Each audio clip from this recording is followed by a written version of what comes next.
Om, om, om. Hoy es uno de esos días placenteros que nos acercan a una mirada interior. Y esa mirada interior va a ser con uno de los grandes invitado muy especial, que no viene a ser otro que el maestro Zen Danko Mesa. Un hombre de una preparación intelectual profunda, no en vano ha estudiado filología hispánica, y es catedrático, por otro lado, de literatura. Pero hoy nos ocupa fundamentalmente el aspecto de naturaleza espiritual, centrado en el budismo en general, en principio, para luego acercarnos de forma mucho más concreta a lo que él pregona, lo que él practica, lo que él enseña, que no es otra cosa que la meditación Zen. Bienvenido, maestro Denko. Es para mí un verdadero honor tenerte en estas conversaciones donde van pasando los más destacados especialistas en el ámbito del saber, que va desde la filosofía, la neurociencia, la filosofía oriental, la meditación, mindfulness y tantos otros grandes aspectos que son de enorme ayuda para el ser humano, para su evolución, para su crecimiento y también para su conocimiento. Así que, bienvenido. Muchas gracias, Madana, por la invitación. Eh, Verdaderamente agradecido de poder compartir de ser a ser, de corazón a corazón, este camino tan bonito, camino de transformación de la persona que, que, que aviva esa llama del espíritu vivo que cantan todas las tradiciones y entre ellas la tradición budista, en concreto en la rama Zen, que a lo largo del ratito que compartimos espero acercar a los oyentes y personas que siguen tu canal. Muchas gracias, Madana. Si te parece, nos adentramos muy brevemente en cuando Buda aparece en un momento dado, alguien le pregunta, ¿quién eres? ¿Un ángel? No. ¿Quién eres? ¿Un maestro? No. Y así van haciéndole diversas preguntas hasta que al final él dice, soy el iluminado.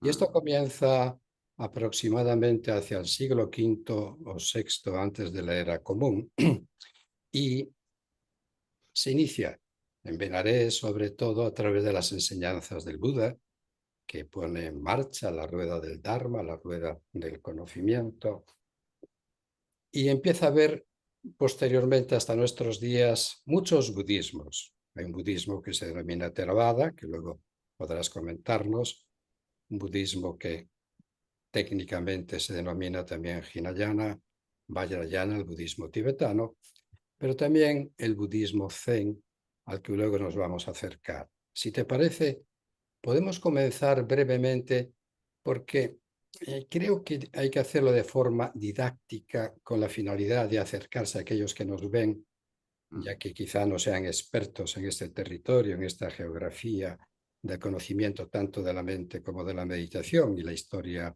de la filosofía del budismo. ¿Quién es el Buda? ¿Qué es el Buda? ¿Cómo a partir de sus enseñanzas llegan a nuestros días que atraviesan distintas geografías, distintas culturas, que obviamente, por eso había dicho con anterioridad, hay diversos budismos que Mm, penetran en diferentes sociedades y se ven modificados. Así mm. que ya sé que es algo amplio, pero sintácticamente lo podemos ver qué ocurre. Sí. Eh, Quisiera empezar por tus primeras palabras, porque te has referido a la budeidad, a ese ser que alcanza un estado de experiencia cognitiva totalizadora, y te has referido a esta experiencia como el iluminado, ¿no?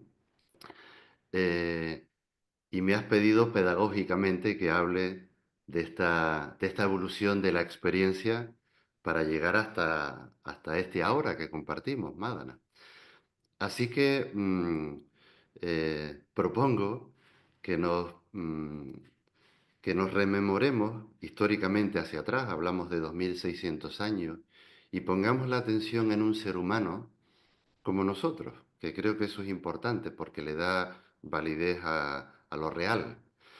Hay un ser humano ahí en ese norte de la India llamado Siddhartha Gautama, Sakyamuni, el sabio de los Sakya, que era la tribu a la que él pertenecía, su padre era un terrateniente, un oligarca, y este ser humano vive bajo todo tipo de lujos, oropeles, en fin, tiene una vida que podríamos decir fantástica. Hasta que, digamos, la vida le presenta la realidad de la impermanencia, de la fugacidad del cuerpo que va cambiando, la degeneración, la vejez, los dolores emocionales porque las cosas no funcionan como uno quiere, en fin, que él tuvo sus propias crisis que lo llevan incluso a enfrentarse a la muerte porque ve a un cadáver a su paso.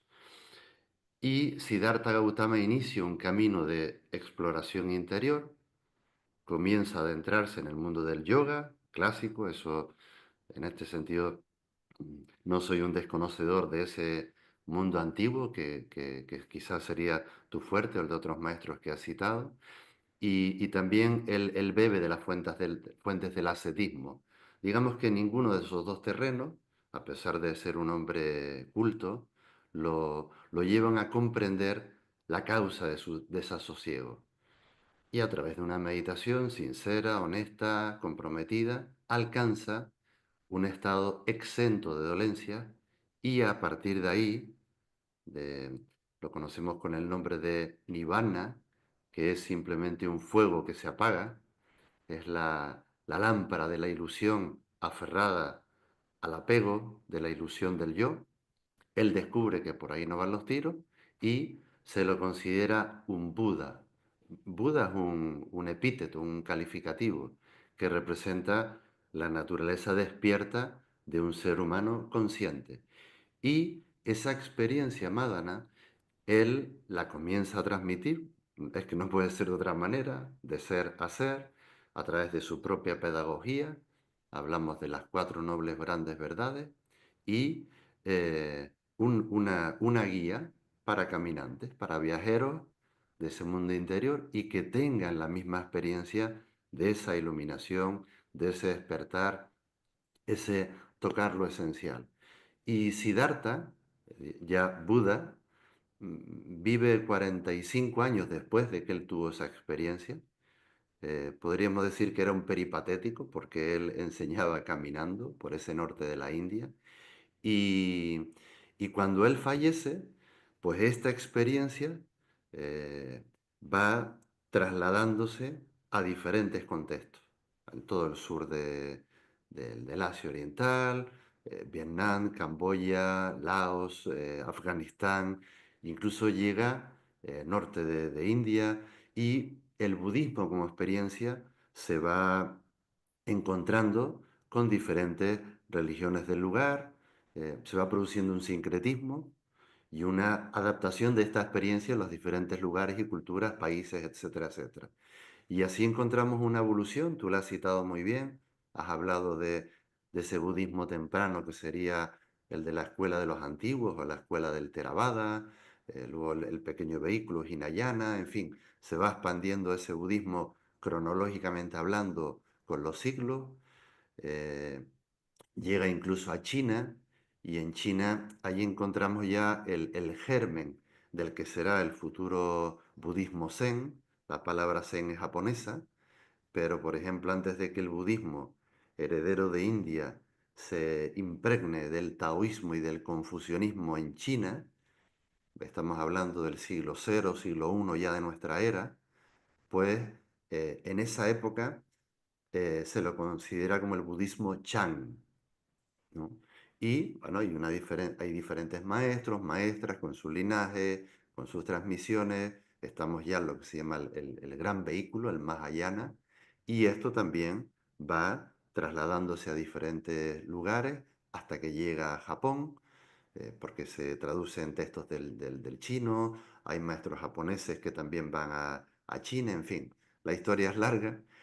Y bueno, si actualizamos un poco esta historia, por hacerlo rápido, quizá cuando el Zen, el budismo Chan, ya Zen en Japón, está completamente instaurado, pues si nos remontamos al siglo XIX, comienzan a aparecer las primeras traducciones y estudios de este budismo ya arraigado en Japón y sobre todo a partir de la Segunda Guerra Mundial, pues hay maestros zen japoneses que emigran por necesidad vital, cultural, a Occidente y, en fin, ahí tendríamos ya el germen de lo que actualmente estamos viviendo como el budismo zen en Occidente a día de hoy. Esa es una mirada muy rápida de una historia basada sobre todo en la experiencia, que es lo que me gustaría resaltar, Madana, ¿no? Porque partimos de una vivencia iniciada por un ser humano igual que nosotros y desde ese corazón sincero se transmite un camino de despertar, la luz de la presencia. Y eso es lo que entiendo como budismo. Sí, ciertamente bien sabemos que en principio el budismo Zen se ha nutrido, en principio, como bien has dicho, del budismo Chan, el budismo chino, que da lugar, bueno, evidentemente a diferentes escuelas y maestros como, pongamos por caso, Shingon, Nichiren, y Mm, luego fundamentalmente comienzan las dos grandes escuelas clásicas del budismo Zen, que son Rinzai y mm, Soto Zen. mm, ¿Podrías establecer la diferencia en principio, ya que bien sabemos que el Rinzai pues es un budismo que se sirve de mundos, de koans, mm, que son paradojas imposibles de dilucidar desde un punto de vista intelectual, pero que mm, obviamente están ahí con la finalidad de despertar la intuición en los mm, grandes buscadores que siguen el Rinzai y a través de, bueno, diversos ya, golpes, gritos, en fin, muchos son los métodos que hay. Y si nos dirigimos, por ejemplo, al Zen de Dogen, mm, veremos que fundamentalmente ahí la importancia no estriba ni en las escrituras ni en las palabras, sino en la práctica para despertar la naturaleza real, la budeidad en cada uno de nosotros. mm. ¿Podrías acercarnos, sí, una visión más microscópica a Sí. estos dos budismos, ya que luego vamos a ahondar mucho en el que tú eres un gran experto, aunque no Mm. seas en ambos, pero fundamentalmente tu práctica se basa en el Soto Zen, ¿no? Sí, mira, históricamente ese budismo cuando cobra fuerza en Japón, ya digamos heredero de ese budismo Chan chino al que nos acabamos de referir, aparecen cinco grandes escuelas y entre ellas están la escuela Soto y la Rinzai. Las otras tres van decayendo por su propio peso, lo cual no significa que no hayan dejado un legado espiritual importante porque hay libros de renombre ahí, ¿no? Pero digamos, las que todos vamos conociendo son la Rinzai del maestro Lin Chi y la Soto, que el nombre de Soto se establece en el siglo séptimo, octavo, porque se le da nombre a dos maestros de la escuela Chan en China, Sosan y Tosan. Soto los une y aparece la escuela Soto. Y uno de los grandes inspiradores de esta escuela Soto es, como tú acabas de decir, el maestro Eihei Dogen, que es del siglo XIII, que es un hombre que vivió una época difícil del budismo en Japón y él va a China a beber de la fuente original y digamos se trae toda esa experiencia espiritual a Japón y a través de la escuela Soto pues la vehicula, la actualiza y tiene tanta fuerza que hoy escuchamos, ¿no? Yo mismo sigo la tradición Soto Zen, ¿no? Hay que diferenciar en este sentido de tradición que de escuela, ¿no? Porque para mí la tradición es algo vivo que se va actualizando a través del respeto de las formas, como por ejemplo esto, ¿no? Que viene desde la época de China, que se actualiza en Japón. Porque las escuelas, por ejemplo, en Japón, hay una escuela que se institucionaliza a finales del siglo XIX, ¿no? Y digamos que pone como norma que para que tú puedas heredar o ser un maestro de la transmisión Soto Zen, tienes que pasar por los dos grandes templos que tú has dicho, Eigeiji y Soyiji, y formarte como tal, ¿no? Yo siento que eso se va actualizando y una institución no puede reñir, ¿no? O competir, digamos, con lo que es vivencial y tradicional, siempre y cuando haya un respeto a la fuente original. Y por ser sintético, como lo estás pidiendo, digamos que la escuela Rinzai del budismo Zen, ¿no? Eh, le presta pedagógicamente más atención a otros recursos didácticos, como por ejemplo el koan, que es ese debate abierto en público, ¿no? Que no tiene respuesta, y los maestros y las maestras lo utilizan para propiciar la apertura de la conciencia del meditador o del discípulo o discípula, y el Soto Zen le presta más atención al cariño de la postura, a esa nobleza del ser manifestado en un cuerpo tranquilo, estable, sereno y con una receptividad sonora a todo lo emergente. Esa sería una pincelada de diferenciar metodologías, si bien considero que todas apuntan a la misma experiencia de la que hablamos, que comenzó con Siddhartha Gautama. Vayamos por un momento a nosotros, a los seres humanos. Nos encontramos en el misterio, por decirlo así, arrojados al misterio de nuestra existencia, de nuestra vida. Y todos nosotros procuramos de alguna forma intentar ser felices, pero no un 35, un 40%, sino que requerimos una totalidad, por otro lado, inexistente en un mundo dual. Aquí ya quizá nos acerquemos a dukkha o a la insatisfacción, pero en el Zen, ¿qué es lo que se busca con ese llamado satori? Lo mismo que, bueno, nirvana o nirvana lo tenemos en el budismo, tenemos samadhi en el yoga, en fin, y otros muchos aspectos. Pero cuando un monje, tengamos en cuenta que en esa época que tú estabas narrando, pues Mm, Japón estaba llena, digamos, de monasterios y de monjes, ¿no? mm, Hasta que también se llegan personas laicas a interesarse posteriormente. Pero en la actualidad, una vez que históricamente ya se establecen estos criterios que tú has colocado brillantemente aquí, llegamos a esta sociedad contemporánea. El Zen vemos que es Zazen, sentarse y nada más, ¿no? Por decirlo de alguna forma. mm, ¿Qué puede dos versiones, dos ópticas, dos vías, dos caminos? Una, el camino tradicional del monje que busca algo distinto a que el ser común que se mueve en la sociedad, que lo que busca es el bienestar. Por lo tanto, ¿qué ofrece desde estas dos perspectivas el Zen, quizá a través de la meditación? ¿Qué es lo que buscaría en este caso el monje? ¿Y qué es lo que buscaría en una sociedad como la nuestra aliviar el dolor, el sufrimiento y la insatisfacción en mm, base también a unas prácticas meditativas? mm.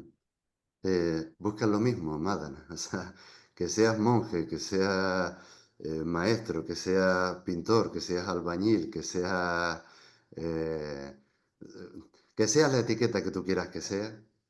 Si realmente miramos a la persona, a esa individualidad que se duele evidentemente por no ser capaz de fluir en el bendito río de la impermanencia, lo que genera en la persona esa ausencia de atención es roce, es no fluidez, es dukkha, ¿no?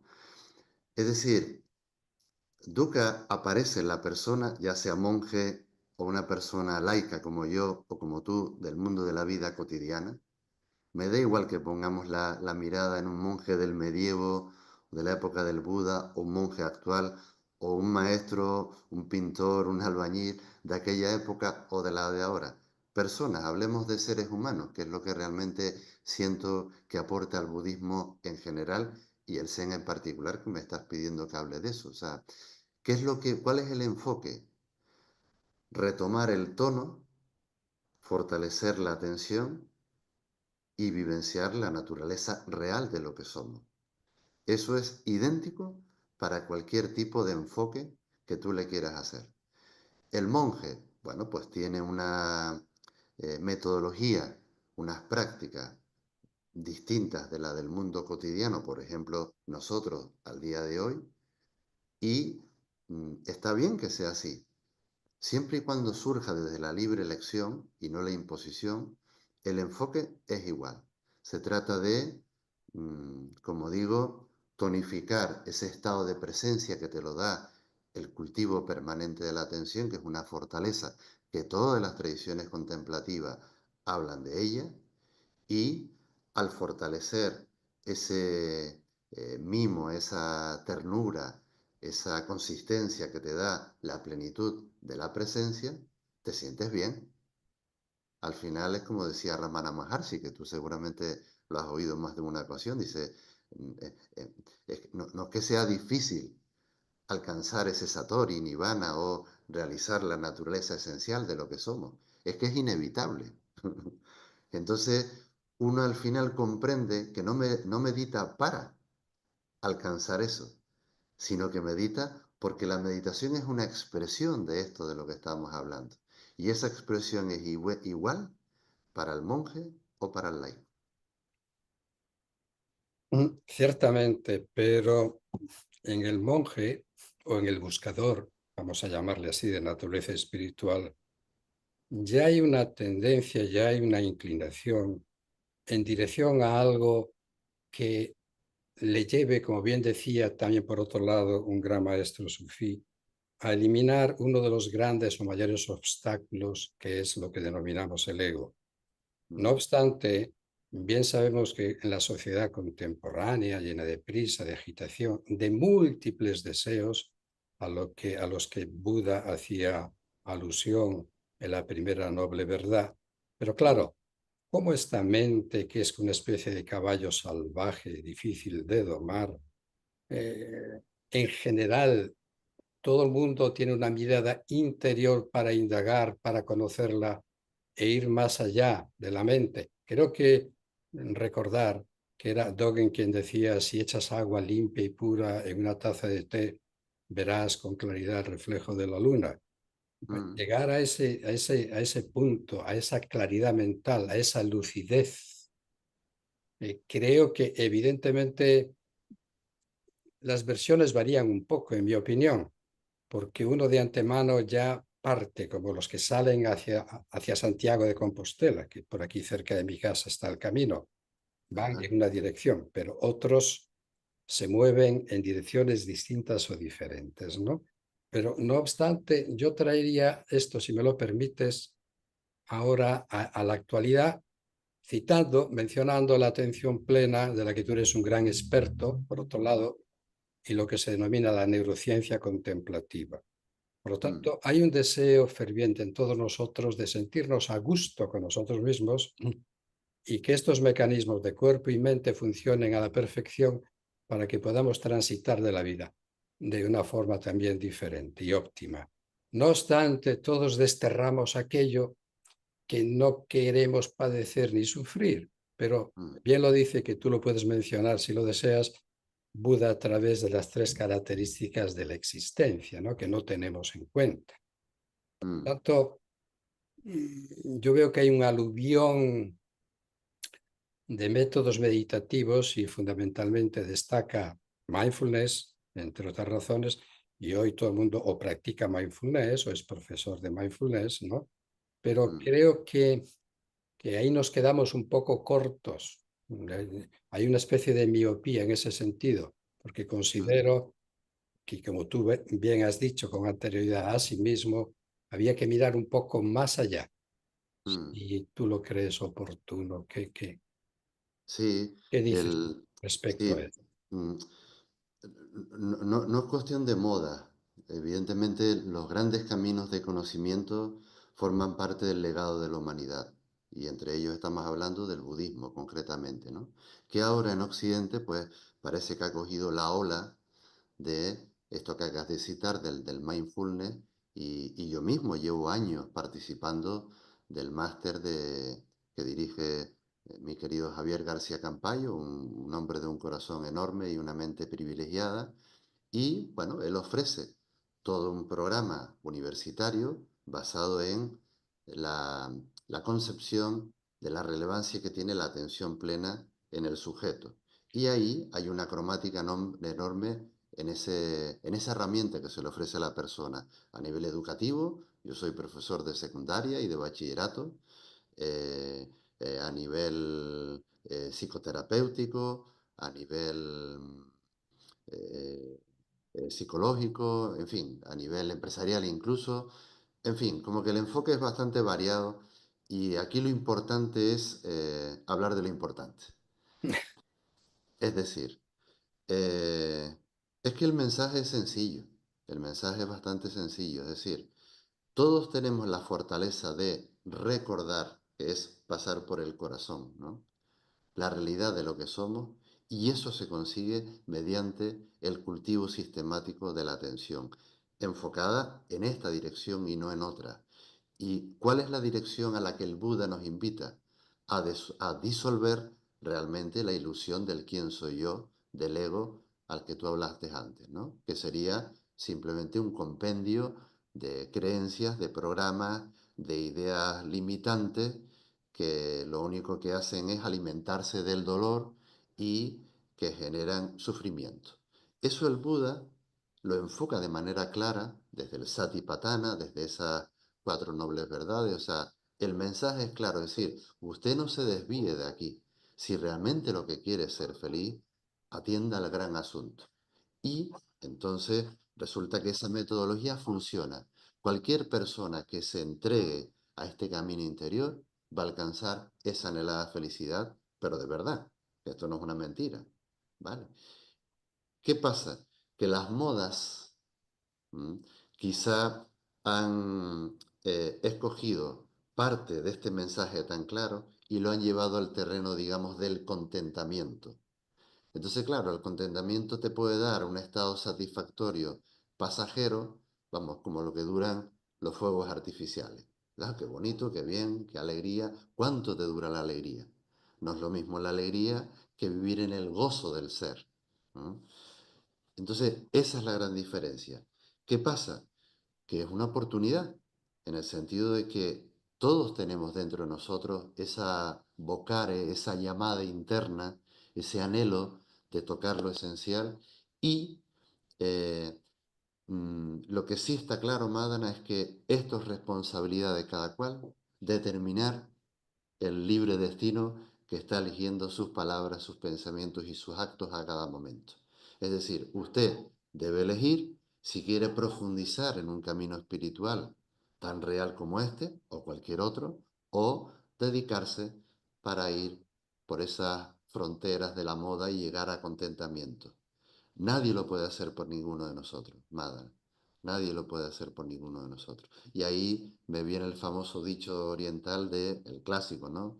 Oiga, usted no confunda la luna con el dedo que la señala, ¿no? Entonces, claro, uno se adhiere al dedo, que a lo mejor lo podría llevar a ese contentamiento y se olvida de ser bendecido por la claridad de la presencia de la luna. Y de tonto sería no alcanzar la luna si no tienes en cuenta el dedo. En fin, que hay toda una pragmática siempre muy interesante para el ser humano, y vuelvo a apelar a la responsabilidad de la persona, porque sí que quiero insistir en que únicamente es a través de la honestidad, del compromiso sincero y de la asiduidad en la que ese contentamiento de una moda pasajera empieza a cobrar autenticidad en ti y se ve la transformación. Pero como dice el refrán castellano, campeón, quien algo quiere, algo le cuesta, ¿no? Ciertamente así es. Desde el punto de vista del Zen, ¿qué es la mente? ¿Qué es la mente? Tengamos en cuenta que en la filosofía de la mente o en la concepción actual hay una gran, bueno, no actualmente, desde hace años para acá, una gran disputa, un gran debate con respecto a qué es la conciencia, dónde se genera, dónde está.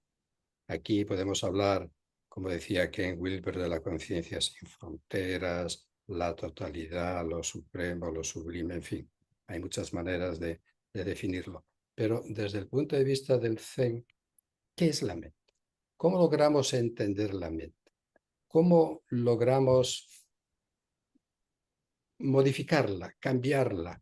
No sé si utilizar el término domarla, es decir, algo que nos dé la paz deseada, la tranquilidad que todo el mundo quiere adquirir, todo el mundo deseamos disfrutar de tal paz, pero ¿qué herramientas podemos utilizar y que luego me imagino podrás adentrarnos en la meditación para ver qué obstáculos hay, cómo lo logramos, cómo lo conseguimos, cómo lo entendemos? Mm. Sí, es un término complejo de abordar, Madana, ¿no? Porque, claro, si asocias mente con conciencia, nos podemos meter en un buen tinglado, ¿no? O sea, No, ah, simplemente trato de dilucidar un poquito todo lo que ya, manejamos o se mueva en esto alrededor ya. para colocarlo en el lugar Claro, que le corresponde, ¿no? pero me sale a bote pronto para no enredarnos porque es complejo. O sea, hay, dentro de la tradición del budismo mahayana hay una gran escuela que aborda la gran mente, ¿no? Que es la escuela Chittamatra o la escuela Yogacara, con grandes pensadores. eh, y bueno, ahí podríamos irnos luego hasta personas que han estudiado en profundidad esto a nivel occidental, como Ken Wilber en su Conciencia sin Fronteras, en fin, el mapa de la conciencia, etcétera, ¿no? Pero lo que me nace así a bote pronto es eh, abrirnos a comprender, que no a entender, a comprender que la mente es la totalidad de nuestro ser. Me refiero a que esa mente única, ¿no? De la que también hablaba, por ejemplo, Wang Po, que es un gran maestro chino, la mente es nuestro cuerpo, la mente es el mundo de las emociones, la mente es el mundo de la intelectualidad, del raciocinio, de los juicios, de las expectativas, eso también es mente. La mente es el ámbito de lo espiritual, todo es mente. Así que los meditadores nos convertimos en contempladores de esa luna llena que poéticamente podría simbolizar la mente, ¿no? Ya el Buda decía que todo está en la mente. Claro, la meditación lo que aporta es una visión integral de esos cuatro niveles del ser, de esa totalidad de la mente, que cuando está en su máximo fulgor, lo ve todo tal y como es. Ese es el propósito de convertirnos en verdaderos estudiantes, ¿no? De la mente. Y eso se hace no solo a través del intelecto, sino de esos otros tres niveles que forman parte de esa frecuencia de la que hablo. O sea, debemos convertirnos en uno con el cuerpo, como un templo del espíritu, un monasterio del alma. El cuerpo es la totalidad de la existencia, ¿no? De ahí el Buda le debe mucho al yoga, con todas las asanas, todos los pranayanas, por supuesto, ¿no? Luego está el mundo de las emociones, que somos enormes desconocedores de cómo se somatizan los pensamientos y se integran en el cuerpo. Entonces, somos analfabetos emocionales. Es importante que podamos respirar qué informaciones aparecen a nivel emocional también, porque eso es mente. Luego, estudiar la mente con la propia mente. Es decir, qué pasa con ese intelecto cuando enjuicio, cuando conceptualizo, cuando entro demasiadas etiquetas que por otro lado necesito. Para hablar tú y yo hoy estamos utilizando la lengua, que es un conjunto de signos que no sustituye nunca la realidad de lo aludido. Y no pasa nada, es así. Entonces, por ejemplo, la palabra justa, de la que hablaba también Siddhartha, todo esto es mente, Madana. Y luego está el ámbito de lo espiritual, de lo divino, en fin, entraríamos en el reino de la creencia, de la fe, de ese arte de la contemplación. Para mí todo eso es mente.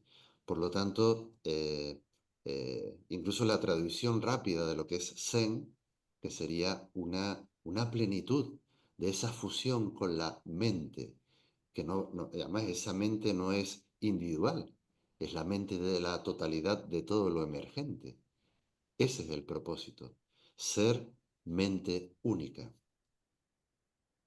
Y para que esta mente individualizada sea única, me imagino que habrá que disolverla, en otras palabras, en base a la no identificación, a la no reactividad, al llegar a ese punto donde deja de existir el intelecto como tal y deja de existir el yo y lo mío, ¿verdad?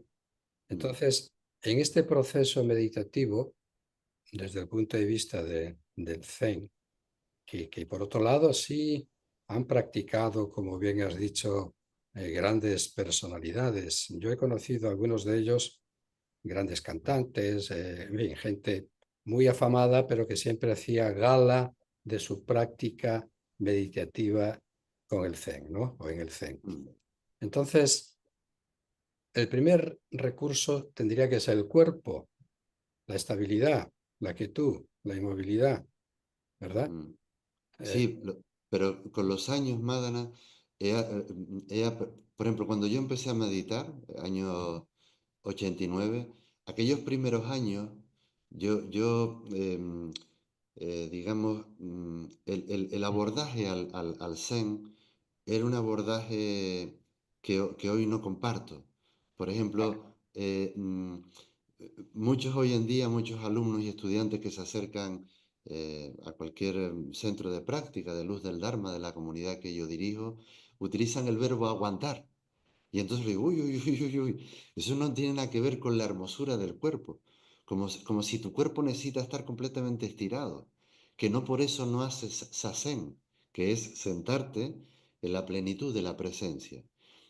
Me quiero explicar porque evidentemente el cuerpo es el gran soporte para poder vehicular a través del tono que te lo da la verticalidad de la columna vertebral y la estabilidad que te lo dan las rodillas en el suelo, una actitud abierta y receptiva. Pero ese cuerpo no puede ser forzado, no debe haber rigidez, debe encontrarse el tono adecuado. Y mido las palabras, ni siquiera digo justo, porque mentalmente me van a llevar a la rigidez. Por lo tanto, adecuado a verbos, cada individuo, a cada claro, meditador. claro, Sí. claro. Entonces, la postura es universal, si bien se manifiesta en cada cuerpo y en cada karma y en cada existencia. Es decir, la postura corporal de la persona es un reflejo existencial de su propósito vital y ese va cambiando también, con dulzura, con cariño, con respeto, con humildad. Entonces, uno va aprendiendo a encontrar la consistencia a través de la nobleza de la postura, pero nunca de forzar la postura, nunca aguantar la postura. Y evitar Entonces, esa rigidez impuesta a veces, ¿verdad? totalmente, Sí. totalmente. Entonces, perdona que te interrumpí, pero una de las grandes bases de la apertura receptiva de la que estamos hablando, evidentemente pasa por encontrar el tono en un cuerpo amable, justo y adecuado, ¿no? Y luego le vendría la respiración como una cosa natural en la que ni siquiera se convierte en una técnica, ¿no? Eh, Ni siquiera eh, entraría en juego, por lo menos tal y como lo estoy entendiendo a día de hoy, ¿no? Ni siquiera merece la pena que te pongas a contar respiraciones, o sea, siéntate, encuentra un espacio adecuado para ti, mira a ver dónde te encuentras bien, amable contigo, eh, conecta, contacta simplemente con la respiración, o sea, date cuenta que está ahí como un gran aliado y déjate estar, ya está. Y ese No, contacto, maestro Denko, y ese contacto con la respiración se produce con el enfoque en algún lugar, pecho, abdomen, fosas nasales, evidentemente sin forzarlo, sin modificarlo, sin domarlo, sin mm, cambiarlo, solo, como bien dices, observarlo. Pero ¿hay mm, algún punto determinado donde fijar la atención para que la concentración esté presente? ya. Ahí no me gustaría como caer en recetas, porque volvemos de nuevo a que cada uno es un mundo, Madana. Entonces, a lo mejor cuando uno se sienta y se estabiliza en esa postura, y luego viene, digamos, podríamos decir, el segundo paso, ¿no? Viene naturalmente el contacto con la respiración, pues algunos lo sentirán aquí en las fosas nasales, otros en el cuarto chakra, otros no sé, en las manos. Y que digamos que eh, haya apertura con respecto a todo ello. sí, por lo menos es el enfoque pedagógico que estoy ahora mismo compartiendo con la gente que nos pueda seguir, ¿vale? Porque para mí lo importante es eso, o sea, encontrarte bien, cómodo, estable, con un buen tono y como dejarte respirar incluso por el universo.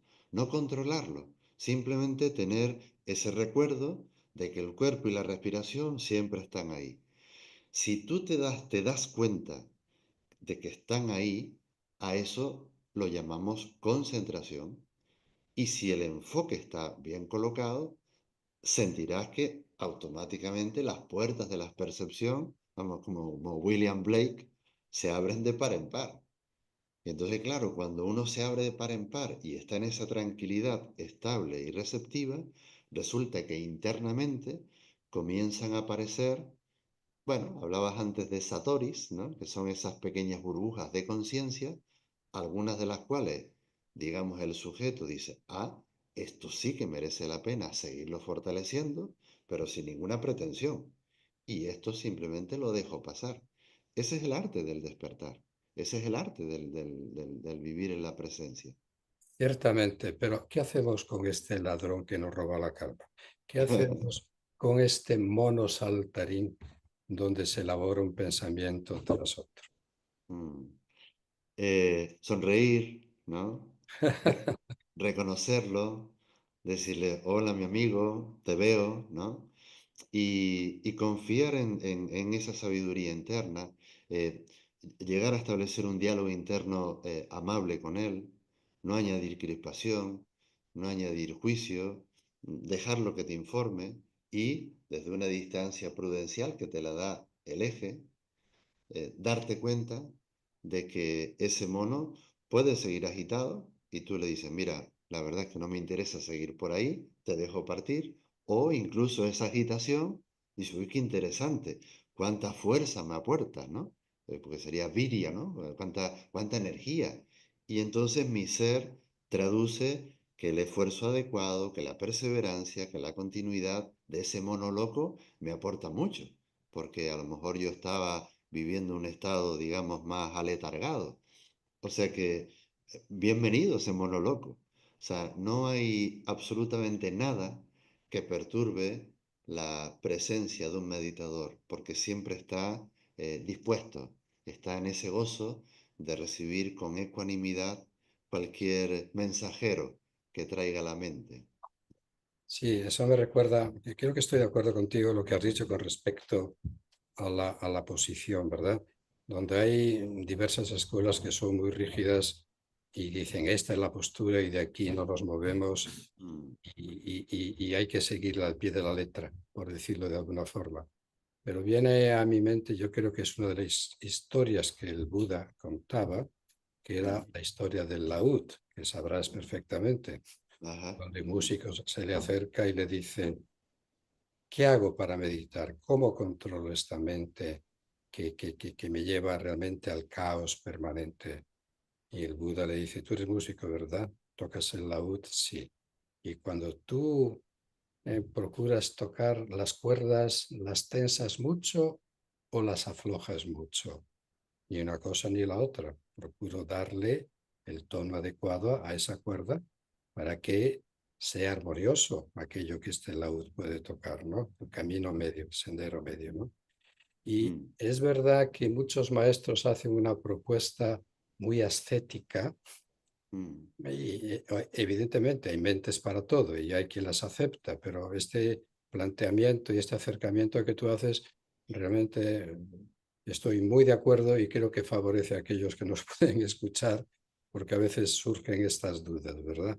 Eh, Sí, porque, mira, ese tono justo del que hablaba el Buda, que ahora estamos rememorando juntos, es fundamental, Madana, y sinceramente a través de la rigidez no va.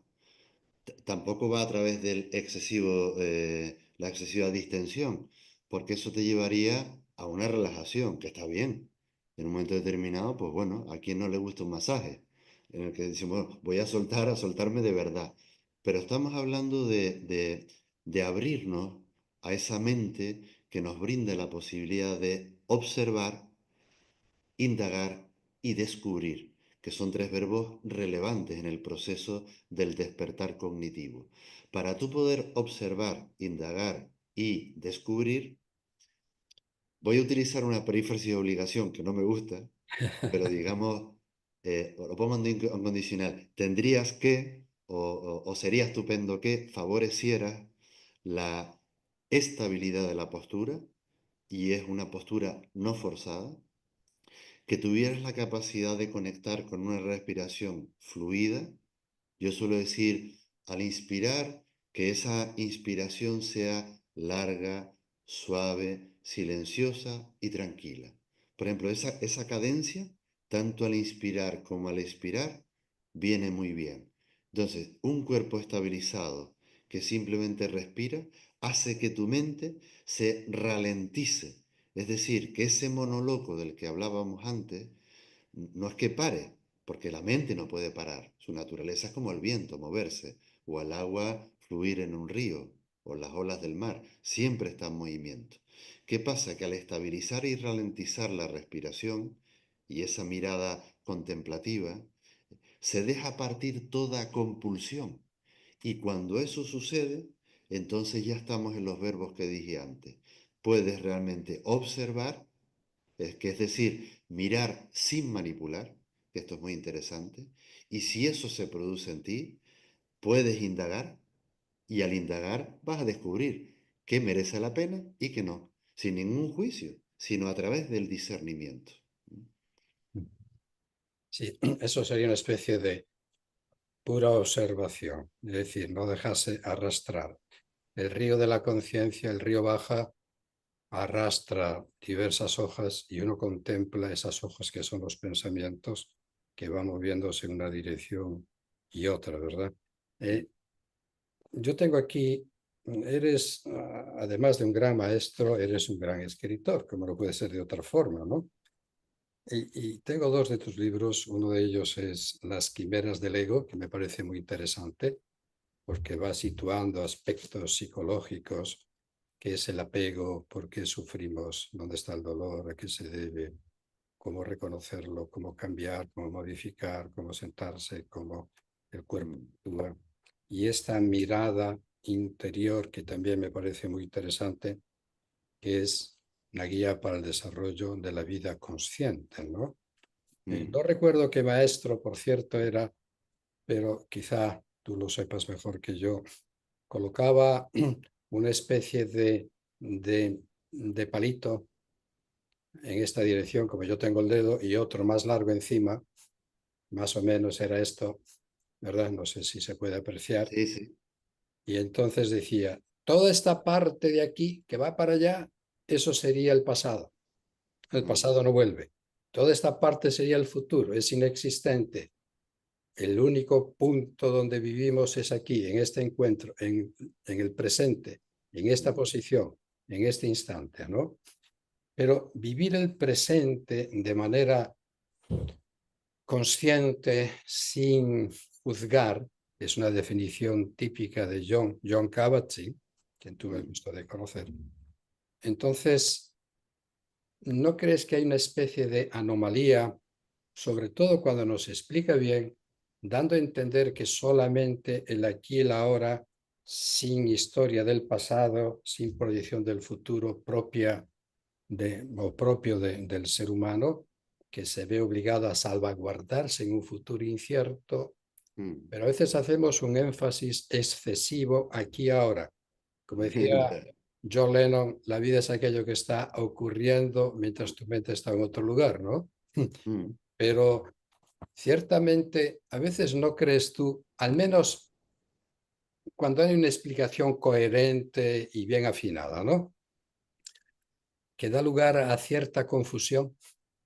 Porque hay sí, personas que, yo conozco algunas, que viven compulsivamente y un tanto obsesionadas de tengo que estar aquí ahora, no puedo irme allá, yo tengo que vivir presente, tengo que ser consciente, etcétera. Y también aprovecho para, como bien decía Thich Nhat Hanh, hay que utilizar momentos determinados, ponía un sábado, un domingo, ¿no? Para hacer cualquier movimiento que tú hagas con plena atención. No trabajas hoy, te levantas de la cama, estás en la ducha, comes conscientemente, etcétera, ¿no? Y esto me lleva también a que podrías explicarnos brevemente la importancia de la meditación caminando. Mm. Dos Vale, aspectos. Uno, sí, la atención, el aquí y el ahora, ¿sí? vale, De la que incluso hablan los vedantines, y en este caso, que me recuerda un poco, y perdóname que haga esta comparación, mm, no voy a explicar detalles, pero sí cuando el Maharishi Mahesh Yogi de alguna forma expuso los famosos mantras para meditar y todo lo demás, un movimiento muy potente en esa época que yo además viví, ¿no? Y otra de grandes maestros por ahí. Pero se me ocurre que este movimiento de mindfulness también, en cierto modo, con mindfulness based en stress reduction, la reducción del estrés, o la cognitive therapy basada en mindfulness de Oxford, por ejemplo, con Mark Williams y otros muchos, nos vamos aproximando a mindfulness, a la plena atención, de diversas maneras, ¿no? Y no solamente esto, sino que el acercamiento va acompañado de sus beneficios psicofísicos. Bien, entonces, dos preguntas, por lo tanto, para ser concreto. Una de ellas, ¿no crees tú que mal explicado, como a veces ocurre, tengo que decirlo, vivir aquí ahora presente te limita la vivencia porque muchos niegan casi el pasado y el futuro? Y la otra mm, pregunta sería, ¿qué implicaciones tiene la práctica de la meditación caminando? vale. Eh, Vamos con el famoso aquí y ahora. ¿Mm? Sí, sí. Para ser sincero y mostrar respeto a la tradición de la que estamos hablando hoy, que es el budismo, cuando el Buda se va adentrando en esa mente que ya explicamos antes y va accediendo a niveles superiores de toma de conciencia, es decir, ver la realidad tal y como es, viviendo ajeno de las expectativas, de los juicios y demás, sin dejar de considerar que eso aparece en la mente ordinaria de uno, sin rechazarlo, sino simplemente integrarlo. Al Buda se lo conoce en su época como el gran meditador que va accediendo a diferentes grados de plenitud, de absorción o lo que sea que son los yanas, ¿vale? Sí, En uno de esos yanas, ¿no?, que podríamos resumir como el yana de la ecuanimidad, que es esa tranquilidad luminosa en la que todo es visto tal y como es, por resumirlo mucho. La experiencia interna que tiene el sujeto es la de que el tiempo se funde en un instante atemporal, es decir, pasado, presente y futuro surgen en el único momento que existe, que es aquí y ahora. ¿Vale? Entonces estamos hablando de no un concepto, sino una vivencia trascendente unificadora. Es decir, el pasado existe evidentemente en nuestra memoria y gracias a esa mirada retrospectiva en la que no me cargo de culpa ni de remordimientos porque lo podía haber hecho mejor, ese es el sujeto rumiando con sus trabadas, ¿no? Sin dejar de mirar el pasado, que ya no existe salvo en mi memoria, y lo traigo a este ahora, con el deseo incluso puro de visualizarlo hacia un futuro que aún está por llegar, ¿no? Y no tener ansiedad por los resultados que quizá vengan. Si yo me abro al presente como el único momento disponible, me convierto en un director de la existencia. Esa es la experiencia de la plenitud del aquí y el ahora. Pero eso no es negar ni el pasado ni el futuro, sino verlo todo como un continuum, como un fluir, porque la energía está permanentemente transformándose en el no tiempo. Lo que pasa que para poder abrirnos a la comprensión decimos, aquí ahora. Pues claro, es que es aquí ahora, aquí ahora, aquí ahora. Si tú estás en el presente, es que estás meditando en la presencia. Si estás ausente, no estás en el aquí y ahora.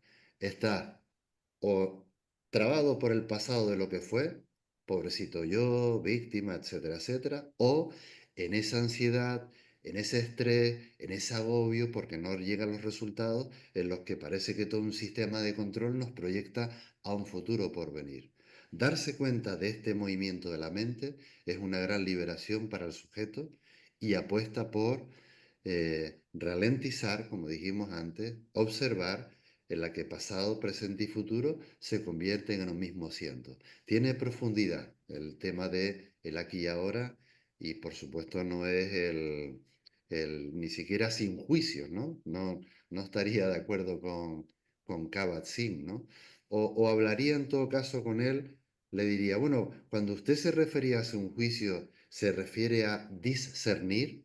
Que es esa sabiduría intuitiva que nace de la presencia y en la que uno sabe por aquí sí, por aquí no, sin que casi nadie te lo diga, es algo muy intuitivo. Eso solo se da en el aquí y ahora, Madana, ¿sabes? Pero la mirada, digamos, es atemporal, ahistórica, sincrónica, simultánea.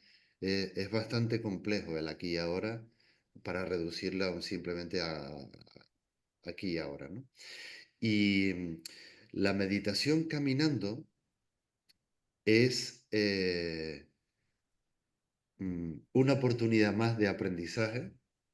A veces meditamos sentados, a veces la vida nos da la posibilidad de caminar mm, porque el universo nos ha levantado sobre nuestras patas traseras y podemos contemplar desde una mirada tranquila en la que hay mayor amplitud, ¿no?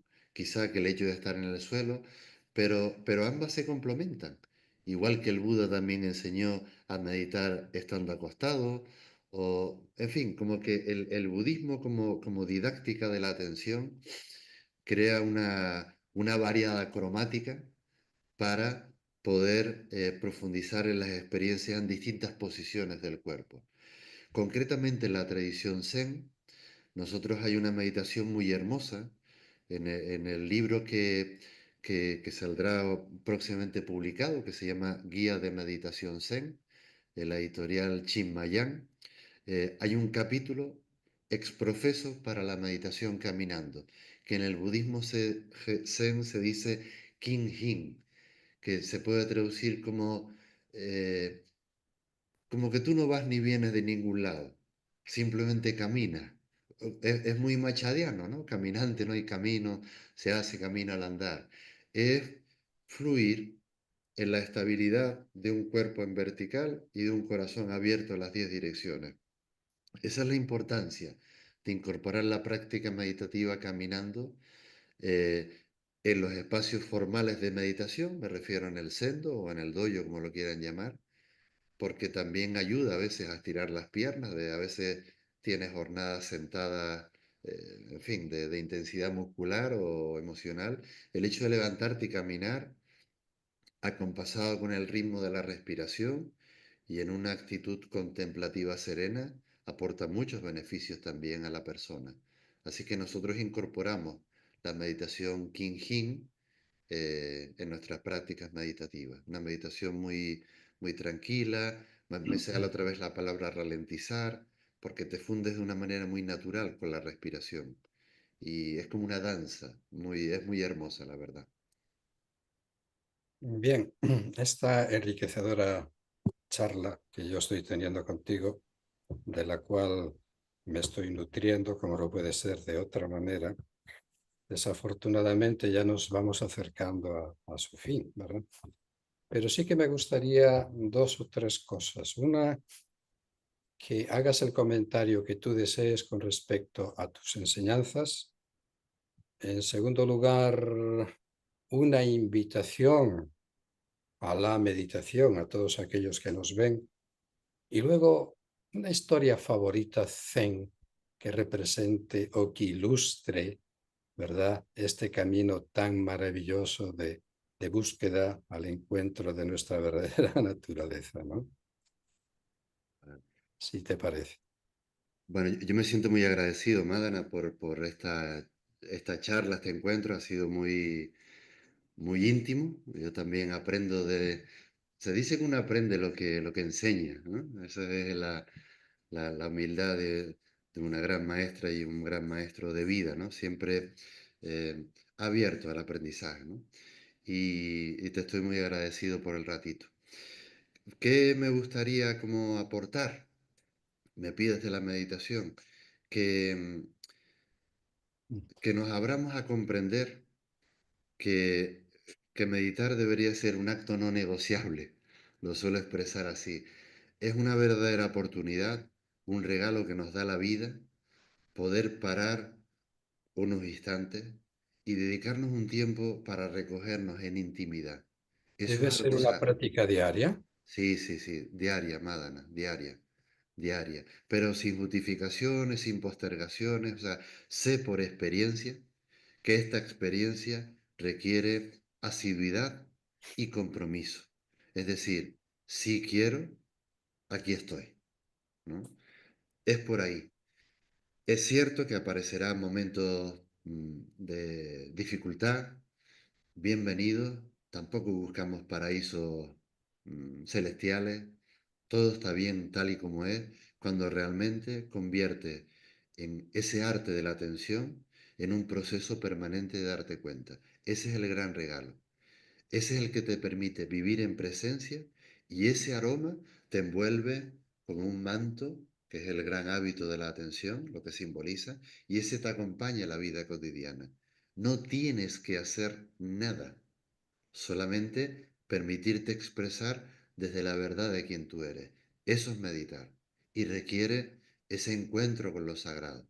Entonces, animo a todo el mundo que de verdad sea consciente del enorme legado que nos regala la vida a cada instante, porque el tiempo va pasando. Así que aunemos los esfuerzos por encender muchos corazones, que es en el interior, y seguramente el mundo que todos queremos vivir se manifestará en su plenitud, ¿no? Esa es la manera de hacer y ese es mi ánimo. Y la historia que me viene de toda esta tradición tan hermosa, tan bonita, tan conmovedora, es una con la que empiezo el último libro, que me acaba de recordar, ¿no? O sea, ¿cómo se inicia esta hermosura de camino? Pues cuenta la historia que está el maestro en el Pico de los Buitres, en India, compartiendo una enseñanza, ¿no? Y en un momento determinado, sin saber cómo, porque no funciona de otra manera, sin saber cómo, se detiene el discurso, aparece un silencio atronador, todos los presentes se quedan conmovidos y el venerable coge una flor entre los dedos y simplemente la mueve. Y dice la leyenda que en ese instante Mahakashapa, que era uno de sus discípulos, simplemente sonrió.